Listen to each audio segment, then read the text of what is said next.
They called me dead weight.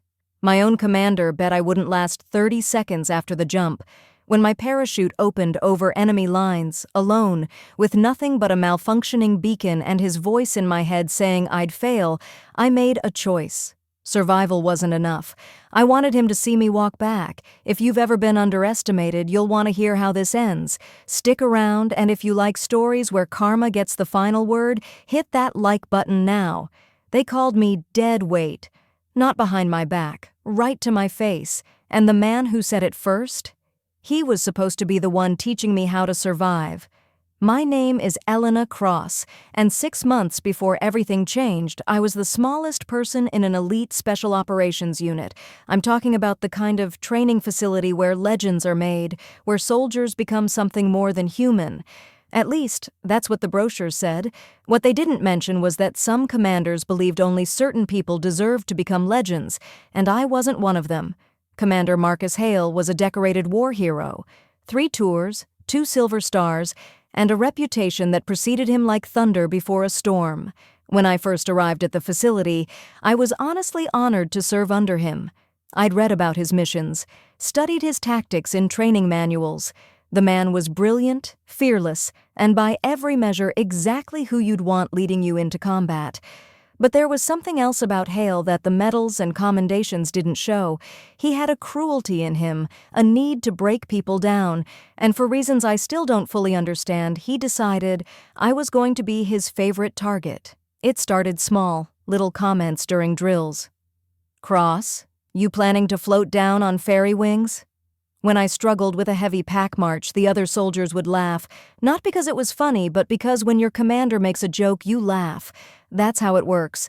But those small comments became sharper, more frequent, more personal. During a rope climb exercise, I made it to the top faster than half the unit. His response? "Congratulations, Cross. You can climb. Shame that won't matter when you're falling out of a plane." The nickname started after a particularly brutal training week. We'd been running combat simulations for 72 hours straight, barely any sleep, living on adrenaline and pure will. I was exhausted, everyone was exhausted, but I kept pushing. During the final exercise, I stumbled, just once, carrying ammunition supplies to a defensive position. Hale was there instantly, his voice cutting through the chaos. "Dead weight, that's what you are, Cross. Dead weight we'll have to carry when you can't keep up." The name stuck like a brand. What made it worse was that he didn't just undermine me with words, he engineered my failures. He'd assign me tasks that were designed for soldiers twice my size, then publicly mark me down when I couldn't complete them to his impossible standards. He'd schedule my qualifying runs during the worst weather, my navigation tests in terrain he knew I hadn't studied, and every single time I fell short, he'd be there with that same expression. Disappointment mixed with vindication, like I was proving a point he'd already decided was true. I found out about the bet by accident. I was walking past the officers' mess one evening, and I heard his voice through the open window, loud and confident. "I'm telling you, she won't make it 30 seconds in a real combat drop. I'll put money on it, dead before she hits the ground, or I'll buy drinks for the entire battalion." They were laughing grown men. Officers I respected, laughing about my death like it was a football game. I stood there in the darkness, frozen, feeling something inside me crack and then harden into something else entirely. There was one person who saw through it all. Martinez was a fellow soldier, quieter than most, with kind eyes and a steady presence. He started leaving extra protein bars near my bunk, would partner with me during drills when no one else would, offered tips without making it seem like charity. "Don't let him get in your head," he told me once, after a particularly brutal dressing down from Hale. "He tears people down because he's afraid of what they might become." I wanted to believe him, but Hale's voice was louder, more persistent, echoing in my thoughts during every training exercise, every quiet moment. Then came the mission briefing. High-risk night drop into hostile territory, storm conditions predicted, enemy activity heavy in the area. It was the kind of operation that separated the elite from everyone else.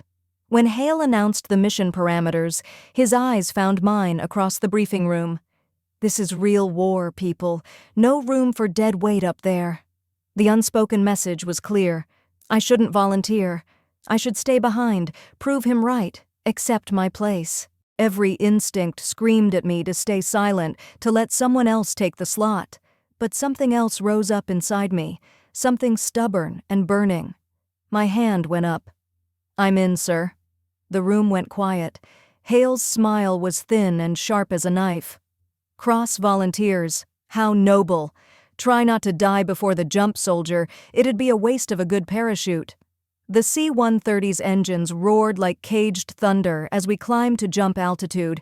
30 soldiers sat in 2 rows, faces painted, gear checked and double-checked, each of us locked in our own private ritual of preparation. The storm outside was getting worse.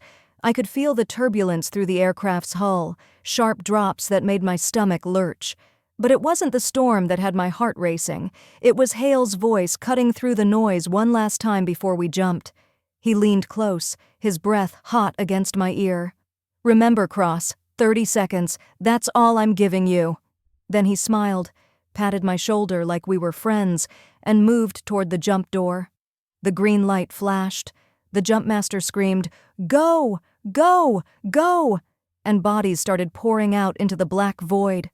I was number 17 in the stick.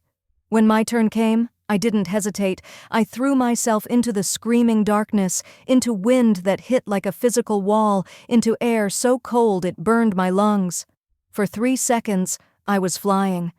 Then my chute deployed with a violent jerk that rattled every bone in my body.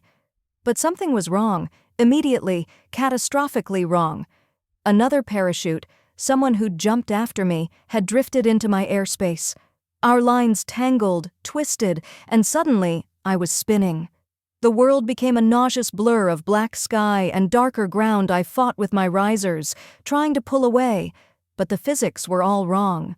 The other jumper managed to break free, their chute snapping away into the night, but the damage was done. My canopy was partially collapsed, and I was dropping faster than I should, spinning in a barely controlled descent. Then the storm hit us for real. Wind sheared across the drop zone like an invisible hand, scattering our formation like leaves. I caught glimpses of other chutes being blown off course, but I had my own problems. The gusts caught my damaged canopy and threw me sideways, away from the formation, away from the rally point, away from everything familiar. The ground came up hard and fast. I hit the forest floor at an angle, rolling through undergrowth, my ankle twisting beneath me with a sickening pop. Pain exploded up my leg, white-hot and all-consuming. I lay there for a moment, gasping, waiting for the agony to subside enough that I could think. When I finally sat up and checked my GPS, my blood ran cold. 15 miles from the rally point, 15 miles in the wrong direction. Deep into territory we'd marked red on the mission maps. Heavy enemy patrol zones, no friendly presence, no backup. My emergency beacon was clipped to my vest, standard issue for exactly this kind of situation. I pulled it out with shaking hands and pressed the activation button. The light flickered, stuttered, then settled into an irregular pulse. Damaged in the landing. It was sending a signal, but weak and intermittent. Would anyone even pick it up? And if they did, how long would it take them to reach me? Hours? Days? I pushed the thought away and focused on immediate problems. Check yourself for injuries. Sprained ankle probably, not broken. Painful, but I could move. Check your gear. Sidearm intact, knife secured, 1 day's rations, water for maybe 2 days if I rationed carefully. Check your surroundings. Dense forest, no immediate threats visible, but I could hear something in the distance. Voices. I froze, every muscle locked. The voices were speaking a language I didn't understand, but I didn't need translation to know what they meant. Enemy patrol, close. Too close, I dragged myself behind a fallen log, biting down on my sleeve to keep from crying out as my ankle screamed in protest. Through gaps in the undergrowth, I saw flashlight beams cutting through the darkness, methodical search patterns. They were looking for something. Maybe they'd detected the drop, maybe they'd picked up my beacon signal. Either way, they were hunting. 3 soldiers passed within 10 feet of my hiding spot. I could smell cigarette smoke, hear the crunch of their boots on dead leaves, see the casual way they carried their weapons. They weren't expecting trouble. This was routine for them. Home territory. They talked among themselves, laughed about something, then moved on deeper into the forest. I waited until I couldn't hear them anymore, then waited another 10 minutes after that. Only then did I allow myself to breathe normally. That's when Hale's voice came back, crystal clear in my memory. "You'll never survive." He'd said it with such certainty, such absolute conviction, like it was already written in stone. Part of me wanted to prove him wrong out of pure spite, but a larger part, a colder and more calculating part, realized something that changed everything. Every brutal training exercise, every impossible task, every moment he'd pushed me past what I thought were my limits. All of it had been preparing me for exactly this moment.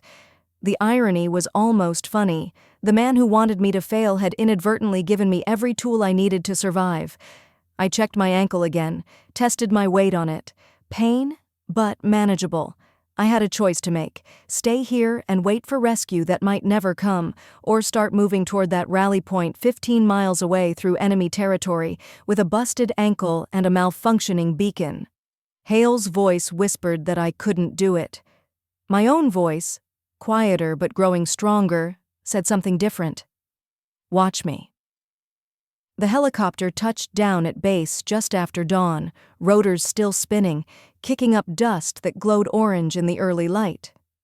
I was covered in mud, blood, some mine, some not, and I'm pretty sure I smelled like I'd crawled through hell, which, in a way, I had. The medics tried to take my arm as I climbed out, but I waved them off. I could walk. I'd walked 15 miles through enemy territory on a sprained ankle. I could manage 50 feet across a landing pad. And standing right there, exactly where I knew he'd be, was Commander Marcus Hale. His face went through about 5 different expressions in 2 seconds. Shock, definitely shock, like he was seeing a ghost. Then something that might have been relief, quickly buried under his usual mask of stern authority. But that first reaction, that unguarded moment of genuine disbelief that I was alive, I saw it. We both knew I saw it. "Cross," he said, his voice tight. "Glad you made it back." Glad. The word hung in the air between us like a lie neither of us believed. I just nodded, too exhausted for whatever game he was playing now, and limped past him toward the debriefing room. Martinez was there, waiting, his face breaking into the biggest smile I'd ever seen. He grabbed me in a hug that made my ribs protest, but I didn't care. "You crazy, magnificent soldier," he whispered. "We heard your beacon, heard the firefight. Command said you provided the distraction that saved the entire extraction. You're a damn hero!" The debriefing lasted 3 hours. I laid out everything: the drop, the separation, the enemy patrols, the decision to use my beacon as a decoy, the intelligence I'd gathered from the captured radio and map. The officers listened with increasing attention. What I'd thought was just survival, just making it through each moment, had apparently been tactically brilliant. The enemy radio frequencies, the patrol patterns I'd documented, the timing of my diversion, it had all combined into intelligence that Command called invaluable. When I finished, there was a long silence. Then the senior officer leaned forward. "Cross, you showed remarkable initiative under extreme circumstances. Your actions directly resulted in the successful extraction of your unit with 0 casualties. That's commendable." He paused, glanced at Hale, who stood rigid against the back wall. "However, some questions have been raised about the training protocols that led to your isolation during the drop." I felt something shift in the room. Hale stepped forward, smooth as silk, slipping into the narrative like he'd written it himself. "Sir, if I may, Cross performed exactly as trained. The conditions were extreme, but she utilized every technique we drilled into her. Her survival is a testament to the rigor of our preparation." He was doing it right there in front of everyone. He was trying to take credit, trying to spin my survival as proof of his methods rather than evidence of his sabotage. I opened my mouth to speak, but Martinez beat me to it. "With respect, sir," he said, addressing the senior officer but looking at Hale.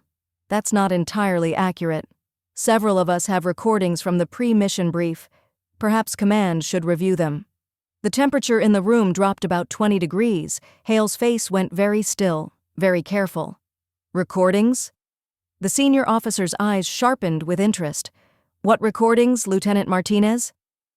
What came out in the next hour changed everything. Martinez had been documenting Hale's treatment of me for months, not out of malice, but because he'd seen this pattern before with other soldiers who'd quietly left the program, broken and convinced they weren't good enough. Voice recordings of Hale's comments, video of training exercises where he'd deliberately set me up to fail, testimony from other soldiers about the toxic environment, and then came the bet. Multiple officers confirmed it. Hale had wagered actual money on my death, had made jokes about my funeral, had actively hoped I wouldn't come back. The investigation that followed was swift and brutal.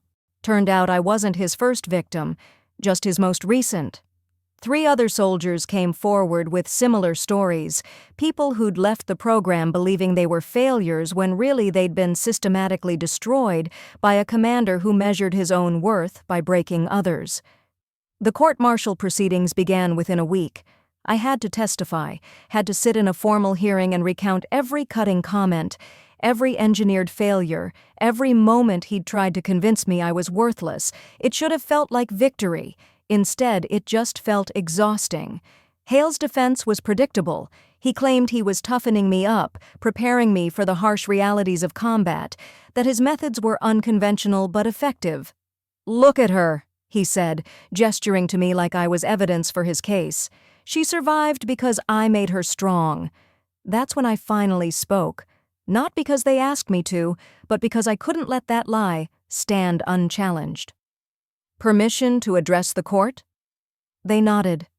I stood, my ankles still wrapped, still healing, and looked directly at Hale for the first time since the hearing began. "You didn't make me strong, sir. You tried to break me.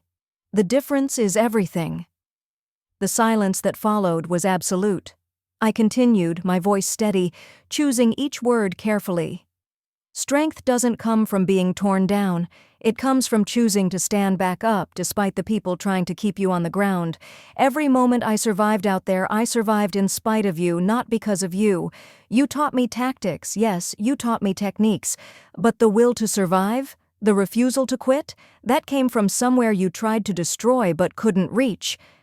I paused, letting that sink in. "You bet on my death, sir. You wanted me to fail. And when I didn't, when I came back with intelligence that saved lives, you tried to claim credit for the very resilience you spent months attempting to crush.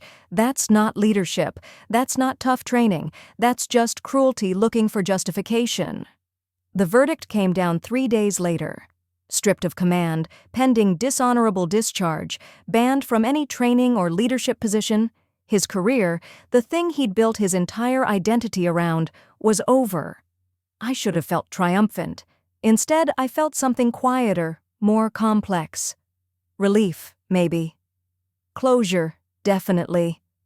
But also a strange kind of sadness for what he could have been if he'd chosen to build people up instead of tearing them down. I ran into him one last time in a hallway outside the administrative offices.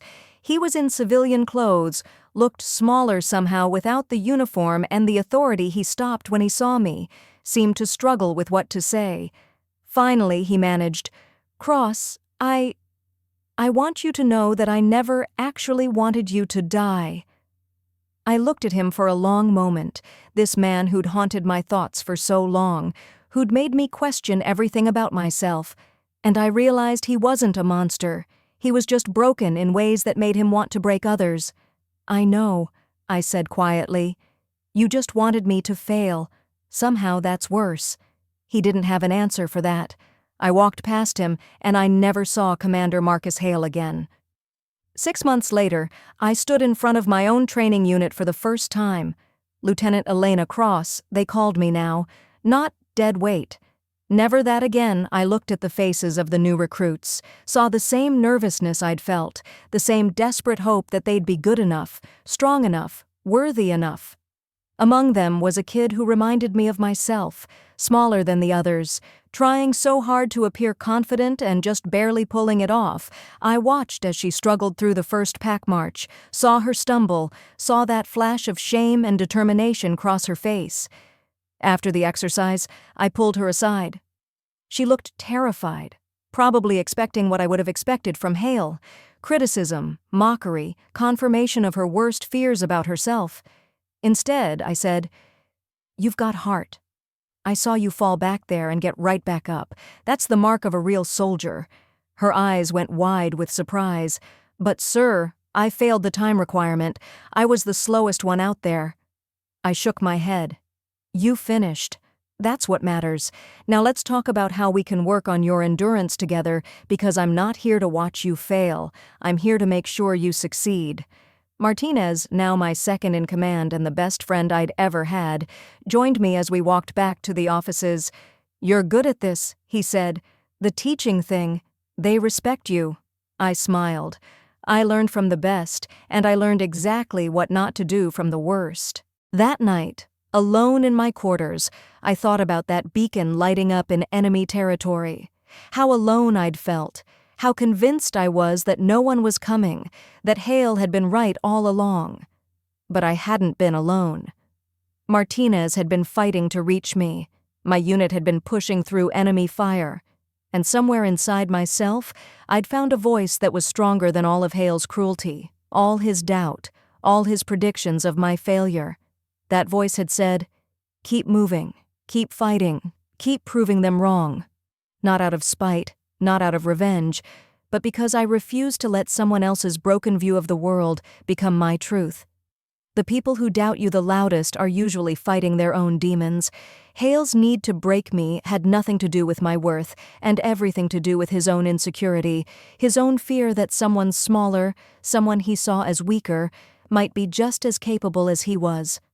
And when I survived, when I thrived, it shattered the story he'd been telling himself about who deserved to succeed. I went back. I proved him wrong.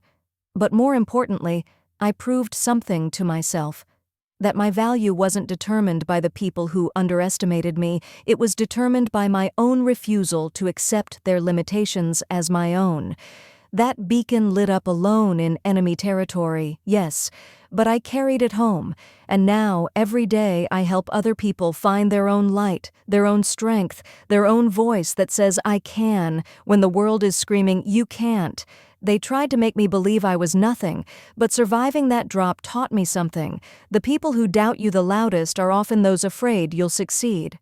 I went back and proved him wrong, not for revenge, but because I refused to let his voice become my truth. If this story resonated with you, if you've ever had someone betting on your failure, hit that like button. Share this with someone who needs to hear that they're stronger than anyone's doubt. And subscribe, because we all need reminders that karma doesn't forget, and neither should we. What would you have done in that forest, alone with your enemy's voice in your head? Drop a comment. I read them all. Until next time, stay strong, stay true, and never let anyone else write your ending.